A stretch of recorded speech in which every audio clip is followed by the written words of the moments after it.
जब वही सुरक्षित नहीं है तो आम आदमी कैसे सुरक्षित होगा?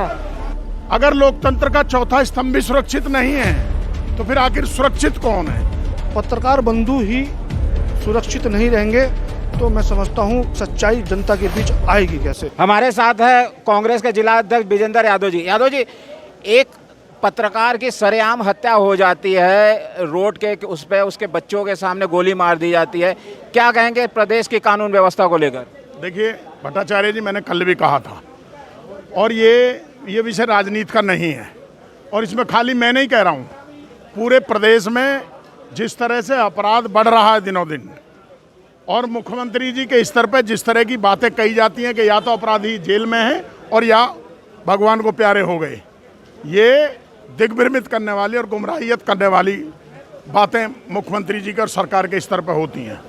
आज जो हालात गाजियाबाद में हैं, चाहे विक्रम त्यागी के अपहरण का मामला हो, चाहे पत्रकार की हत्या का मामला हो, अब कौन सुरक्षित है? अगर लोकतंत्र का चौथा स्तंभ भी सुरक्षित नहीं है तो फिर आखिर सुरक्षित कौन है? अगर बहन बेटियों की इज्जत सुरक्षित नहीं है तो आखिर सुरक्षित कौन है? आखिर भय भूख और भ्रष्टाचार और साफ चेहरे का क्या मतलब हुआ? आखिर अपराध मुक्त प्रदेश का क्या मतलब है? मैं तो कहना चाहता हूं माननीय मुख्यमंत्री जी, जब आपके बस की बात नहीं है तो आप हाथ उठाइए, सरेंडर करिए और आप अपने मठ में जाइए। मैं कहना चाहता हूं ये सरकार पूरी तरह से विफल हो गई है, ठोको नीति पे काम कर रही है, जिसको मर्जी आए ठोक दो, अपराधी भय मुक्त होकर घूम रहा है। इसकी बानगी गाजियाबाद में मिली है। शासन अगर अपनी बहन बेटी की इज्जत के लिए एक पत्रकार ने अपराधियों को रोकने का काम किया और भयंकर स्तर पर प्रशासन और पुलिस के स्तर पर ये नाकामी साबित हुई है। 2 दिन पहले अगर उन पर शिकंजा कस दिया गया होता तो शायद आज विक्रम जोशी हमारे बीच में होते। शासन की ओर से 10 लाख रुपए का मुआवजा, आर्थिक सहायता और पत्नी को नौकरी तथा बच्चों की शिक्षा के लिए घोषणा की गई, क्या ये काफी है? ये ना क्या रुपए होते हैं 10 लाख रुपए? क्या पूरा जीवन जो 2 बेटियां हैं, जो बच्चा है, उसके परिवार की रक्षा सुरक्षा का क्या होगा? जब प्रशासन के स्तर पर और अपराधी के स्तर पर एक गठजोड़ है तो उसके परिवार की रक्षा सुरक्षा का क्या होगा? उन बहन बेटियों का क्या होगा? 10 लाख रुपए बहुत नाकाफी है। हम मांग करते हैं कांग्रेस पार्टी की तरफ से कि कम से कम 50 लाख रुपए से 1 करोड़ रुपए तक की सहायता इस परिवार को दी जाए। हॉस्पिटल का जितना खर्चा हो शासन प्रशासन मुख्यमंत्री राहत कोष से दिया जाए और तमाम पत्रकार बंधुओं की जो इस तरह के हालात में, इन परिस्थितियों में अपनी जान हथेली पर रखकर ज्वलंत मुद्दों को, चाहे वो कानून व्यवस्था के संबंध में हो, चाहे और दूसरी समस्याओं के संबंध में हो, अपनी जान हथेली पर रखकर वो उद्घृत करते हैं सारी चीज़ों को, उनकी रक्षा सुरक्षा का भी इंतजाम होना चाहिए। पहले प्रियंका गांधी जी ने और आज राहुल गांधी जी ने ट्वीट करके घटना पर चिंता जाहिर की है, क्या कहेंगे? देखिए, जहाँ तक राहुल जी और प्रियंका गांधी जी का सवाल है, हमारी नेता एक छोटी से छोटी घटना पर भी संज्ञान लेती हैं स्वयं, और कल भी उन्होंने ट्वीट किया, आज हमारे आदरणीय नेता राहुल जी ने ट्वीट किया है, और कांग्रेस के लोग स्थानीय स्तर पर भी समस्याओं से किस तरह जूझ रहे हैं, शासन प्रशासन को किस तरह से जगाने का काम कर रहे हैं। लेकिन ये शासन प्रशासन सोया हुआ है और सामाजिक राजनीतिक क्षेत्र में और प्रेस में काम करने वाले लोगों को अब दबाव बनाने का भी काम शुरू हो सकता है कि इन चीज़ों को ज़्यादा हाईलाइट ना किया जाए। लेकिन जान चली गई है।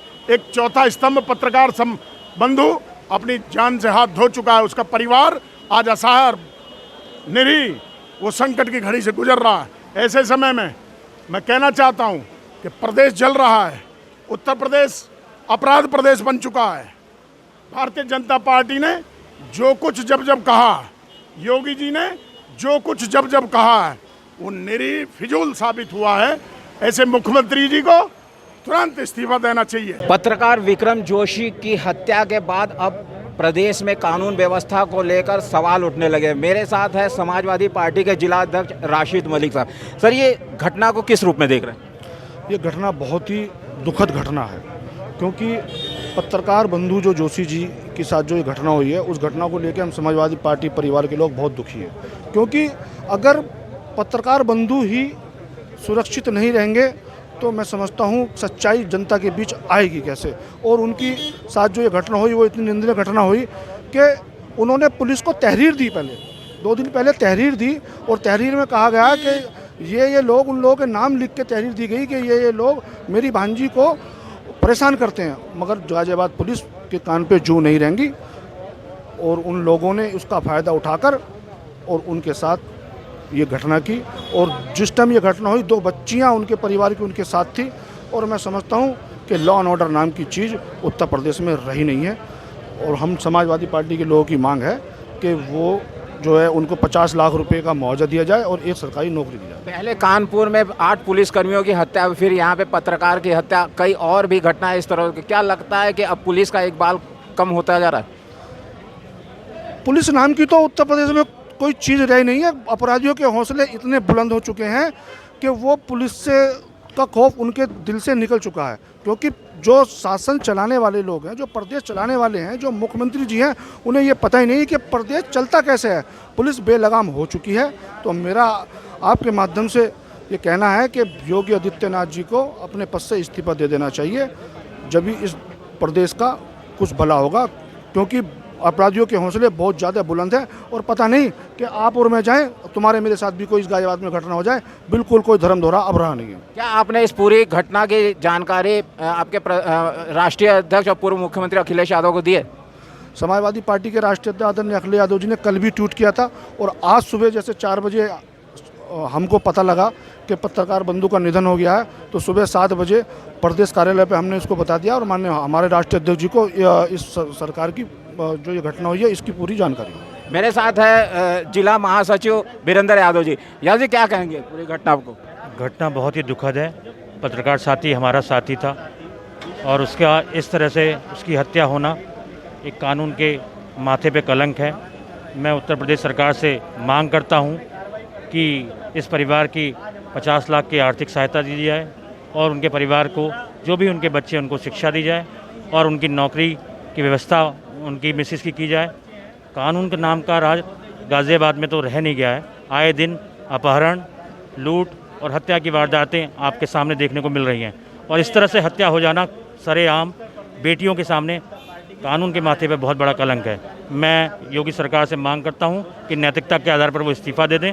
पूरे प्रदेश में जंगल राज कायम हो चुका है। सतीश शर्मा जी, शर्मा जी, ये जो घटना हुई है, एक पत्रकार को सरेआम सड़क पे गोली मार दी गई उसके बच्चों के सामने, सिर्फ इसलिए कि उसने छेड़खानी की शिकायत की थी। क्या आपको लगता है कि इससे बुरी चीज़ और कुछ हो नहीं सकती? ये बहुत ही दर्दनाक और दुखद घटना है, और ये उत्तर प्रदेश सरकार की और प्रशासन की, शासन और प्रशासन दोनों की लापरवाही।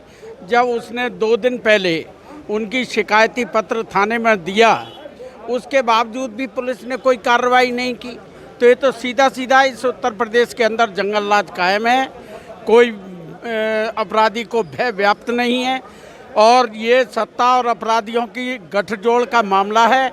मैं समझता हूँ कि इससे ज़्यादा निंदनीय घटना नहीं हो सकती। मैं चाहता हूँ कि उत्तर प्रदेश सरकार आज उसके परिजनों को कम से कम 50 लाख रुपए दे, और उनके बच्चों के भविष्य के लिए कोई इंतजाम किया जाए। डीएम ने 10 लाख का मुआवजा और पत्नी को नौकरी, साथ में बच्चों के शिक्षा की घोषणा की है। क्या इससे कांग्रेस पार्टी संतुष्ट है? मैं बिल्कुल संतुष्ट नहीं हूँ, और ना ही पार्टी संतुष्ट है, क्योंकि 10 लाख रुपए किसी व्यक्ति की जान नहीं होती। और जब इस प्रदेश के अंदर पत्रकार जैसा व्यक्ति सुरक्षित नहीं है, तो आम जन की सुरक्षा का तो प्रश्न ही नहीं उठता है कि इस प्रदेश के अंदर वाकई जंगल राज कायम है। मैं समझता हूं कि 10 लाख बहुत थोड़ी रकम है। कम से कम 50 लाख रुपए उस परिजन को दिए जाएं, ताकि उनके बच्चों का भविष्य उज्जवल हो सके। पहले कानपुर में 8 पुलिस वालों की हत्या की गई, अब पत्रकार की हत्या, कई और इस तरह की संगीन घटनाएं हुई है। क्या आप कहेंगे कि उत्तर प्रदेश में कानून व्यवस्था सही है जैसे सरकार दावा कर रही है?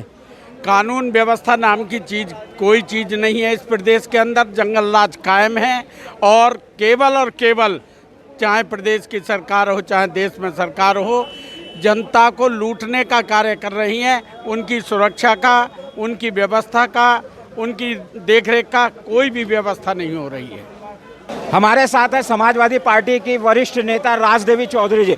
चौधरी जी, ये बताइए, जो एक पत्रकार की हत्या इसलिए कर दी गई क्योंकि उसने छेड़खानी की शिकायत की थी, क्या कहेंगे? क्या इस घटना ने ये साबित कर दिया कि प्रदेश के कानून व्यवस्था नाम की कोई चीज़ नहीं है? देखिए, ये बहुत गलत हुआ है और जो पत्रकार सभी की बात को इधर उधर पहुंचाने का काम करते हैं, गलत, और जो गलत होता है उसको भी जनता को बताने का काम करते हैं। जब वही सुरक्षित नहीं है तो आम आदमी कैसे सुरक्षित होगा?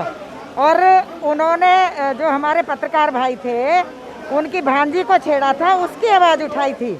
और आवाज़ उठाने का क्या अधिकार नहीं है किसी को? आवाज़ उठाने पर उनकी हत्या कर दी गई। हम इसकी हत्या की घोर निंदा करते हैं और समाजवादी पार्टी की जो महिला सभा है वो चैन से नहीं बैठेंगी। उनको न्याय दिला के रहेंगे। जो हत्यारे उनको तत्काल फांसी पर चढ़ाया जाए, ऐसे लोगों को तत्काल उनको कड़ी से कड़ी सजा दी जाए। और मैं कहती हूँ कि आगे से नहीं होना चाहिए। क्या बात करते हैं कि हम जो है देश का सुधार कर रहे हैं, बस इधर उधर घूमने से देश का सुधार नहीं होता। मैं नाम नहीं लेना चाहती। देश का सुधार जब होता है कि उत्तर प्रदेश को तो देख लो, उत्तर प्रदेश भी नहीं देखा। जब आपकी पार्टी की यहाँ सरकार थी तब छोटे मोटी घटनाओं पर बीजेपी वाले बड़े प्रदर्शन वगैरह करते हैं, आपसे इस्तीफे की मांग करते हैं। आप इसमें क्या कहना चाह रही है? देखिए, जब हमारे माननीय अखिलेश यादव जी की सरकार थी तो अगर कोई घटना होती तो एक तरफ उनका फोटो होता था और एक तरफ जो पीड़ित था उसका फोटो होता था और कहते थे गुंडा राज चल रहा है। मैं इनसे पूछना चाहती हूँ, आज कौन सा राज चल रहा है? खुलेआम हत्याएं हो रही हैं, बलात्कार हो रहे हैं और आए दिन डकैती पड़ रही है। कौन सा, ये बताइए, कौन सा आज सुरक्षा किसी की हो रही है? बहुत दुख है।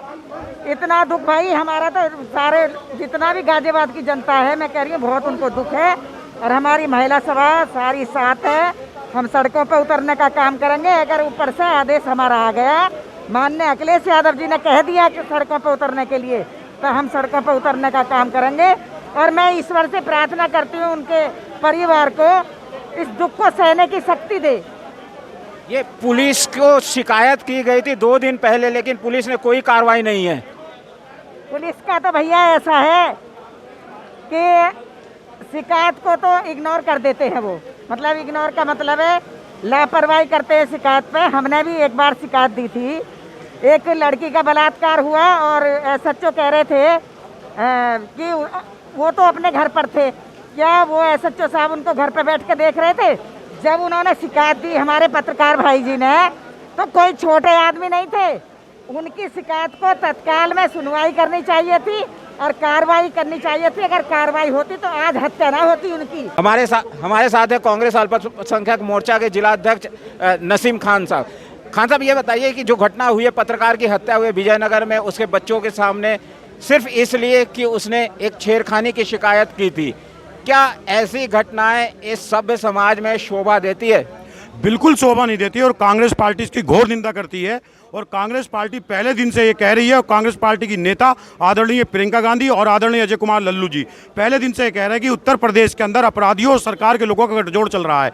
आपको याद होगा हमारे जो इंस्पेक्टर थे सुबोध सिंह, जो बुलंदशहर के अंदर मारे गए थे, उनके हथियारों को जमानत के बाद भारतीय जनता पार्टी के सहयोगी संगठन बजरंग दल विश्व हिंदू परिषद वालों ने महिमा मंडन किया था, उनका स्वागत किया था। उसी की वानगी यह है कि अपराधियों के हौसले बढ़े हुए हैं। एक पत्रकार, गरीब पत्रकार किस तरीके से अपनी जान पर खेल करके लोगों की समस्याओं को प्रशासन तक पहुंचाता है, किस तरीके से जूझता है, और वो खुद जब अपनी समस्या उसकी भांजी को छेड़ने का काम कर रहे थे बदमाश, उसकी एप्लीकेशन लेकर के जाता है और विजयनगर थाने में देता है और 2 दिन तक उस पर मुकदमा कायम नहीं होता। हम ये मानते हैं कि अगर पुलिस उस वक्त रहते उस पर मुकदमा कायम कर देती तो आज ये घटना ना होती और वो पत्रकार हमारे बीच में होता। हम इसकी घोर निंदा करते हैं और उत्तर प्रदेश के अंदर अपराधियों का जो एक गठजोड़ चल रहा है।